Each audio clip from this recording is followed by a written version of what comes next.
বগুড়া এয়ারফিল্ডকে আন্তর্জাতিক মানের বিমানবন্দরে উন্নীত করার আনুষ্ঠানিক পরিকল্পনা গ্রহণ করেছে সরকার।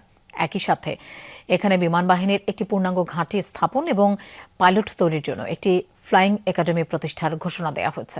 দুপুরে বগুড়া এয়ারফিল্ড ও সংশ্লিষ্ট এলাকা পরিদর্শন শেষে প্রেস ব্রিফিংয়ে এসব তথ্য জানান সরকারের মন্ত্রী, প্রতিমন্ত্রী ও বিমান বাহিনী প্রধান।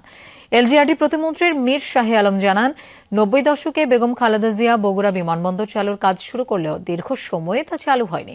তাই বিমানবন্দরটিকে আন্তর্জাতিক বিমানবন্দর হিসেবে চালু করার সিদ্ধান্ত নিয়েছে সরকার।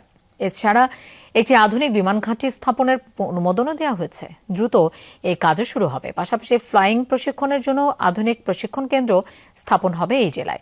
বিমানবন্দর ব্যবহার করে এই অঞ্চলের কৃষি, শিল্প ও খাদ্যপণ্য সহজে রফতানির সুযোগ সৃষ্টি হচ্ছে বলেও মন্তব্য করেন প্রতিমন্ত্রী। বগুড়াবাসী অনেক ভাগ্যবান। আমাদের যাত্রাটা কিন্তু আমরা বগুড়া দিয়ে শুরু করেছি। আমরা চাচ্ছি এখানে আন্তর্জাতিক মানের বিমানবন্দর হোক, এবং এই উত্তরাঞ্চলের দিকে কোনো বিমানবন্দর নেই, আন্তর্জাতিক বিমানবন্দর নেই। সেটার জন্য বিশেষ করে বগুড়াটাকে গুরুত্ব দেওয়া হচ্ছে। আমরা চাই যে খুবই তাড়াতাড়ি এই কাজটি শুরু করার জন্য।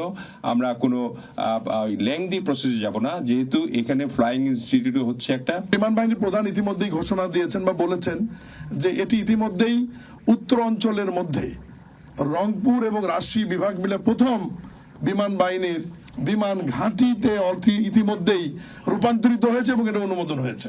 এখানে আমরা চাই একটা অত্যাধুনিক বিমান ঘাঁটি প্রস্তুত করার জন্য, যেখানে আমাদের অত্যাধুনিক জঙ্গি বিমান আসবে অবশ্যই, এবং এই ব্যাপারেও আমাদের সরকারের অনেক আমাদেরকে সহযোগিতা করছেন।